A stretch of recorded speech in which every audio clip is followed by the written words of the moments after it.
Hi, this is David White, coming again from Austin, Texas, with the ninth in the series of talks we're calling A Perfect Life, about the human life of Jesus Christ. Now, we hear it said fairly often that Jesus was all man and all God.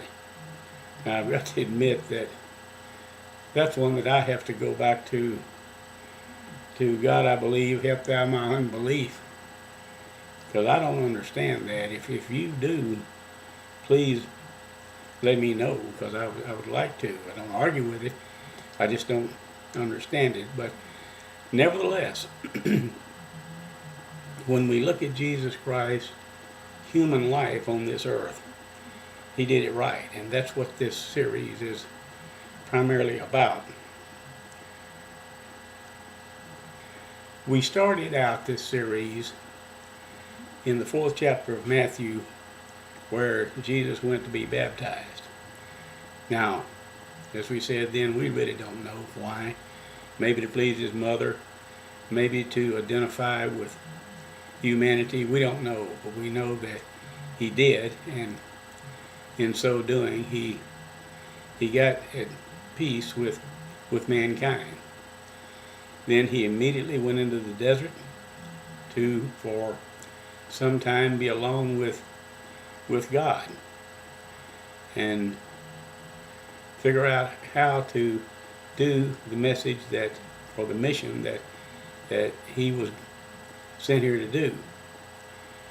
And probably by the process of elimination, he figured that out and got in sync with his God, if you will. Then he left the desert, and we soon went back to Nazareth and cooled his heels until the Spirit moved him to start his work. So there you have Jesus in sync with man, God, and the Spirit within him. And so when John the Baptist got imprisoned, Jesus saw the time for him to start his mission. He did his practice teaching and preaching, if you will, through what's the Bible calls a circular tour of Galilee.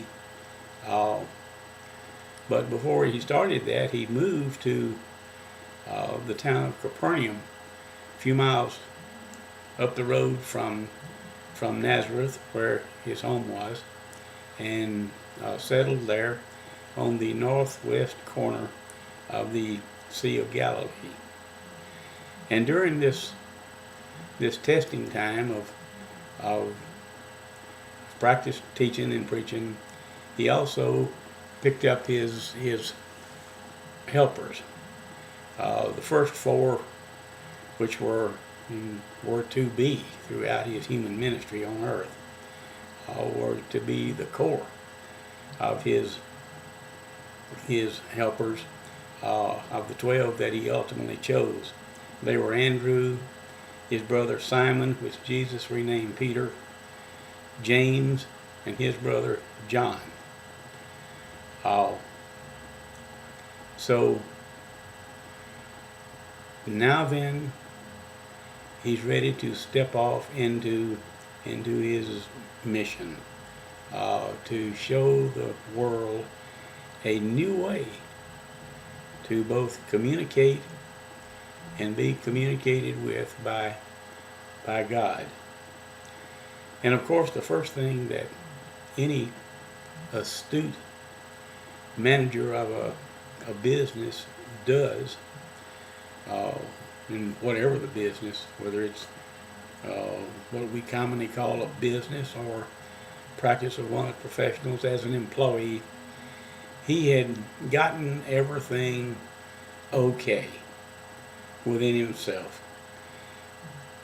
I must admit that I had never seen this coalition of getting in sync with man, God, and his own spirit until I got into trying to put my thoughts together for these talks, and I began to look at it, and as I looked back over my lifetime, the times that I have done the most effective work were the periods in my life. Some of them rather brief, but the periods in my life when I was in sync, both on the home front and with people and with God, and was doing what I felt the Spirit was leading me to do. And that's what Jesus did. He chose the 12, and the last thing before he stepped out on his broader mission was to gather his disciples, or his helpers, and go up into a mountain or a big hill, and for some period of time, we don't know how long, a week, 2 weeks, a month, 2 months, we don't know, but he went there to teach them the crux of his message. It's what we call the Sermon on the Mount, which is found in the 5th, 6th, and 7th chapters of Matthew, and is found scattered out through Luke and Mark, in other Gospels, and some in James. And so before we get into that, which we will start with the 10th installment, just wanted to take a few minutes and look at where we've come from. We don't know about Jesus' early years. It's fashionable to say that he grew up a carpenter. Nobody knows about that. Some people say he became a member of the Essenes, which was one of the 4 major Jewish religious groups. There was the Pharisees, the Sadducees, the Zealots, and the Essenes. The Essenes generally pretty well kept to themselves, and they were very learned in ideas about God. And some people think that Jesus was a member of the Essenes. We don't know.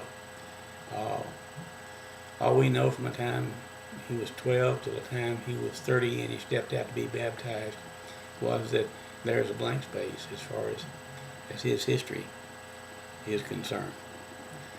So he took his 12 disciples off by themselves and spent some time teaching them his message, as any good leader does. He has to train his workers. And as we'll notice when we continue on throughout the Gospels, some of these yo-yos took them a long time to ever really get the message. But at least 11 of them got it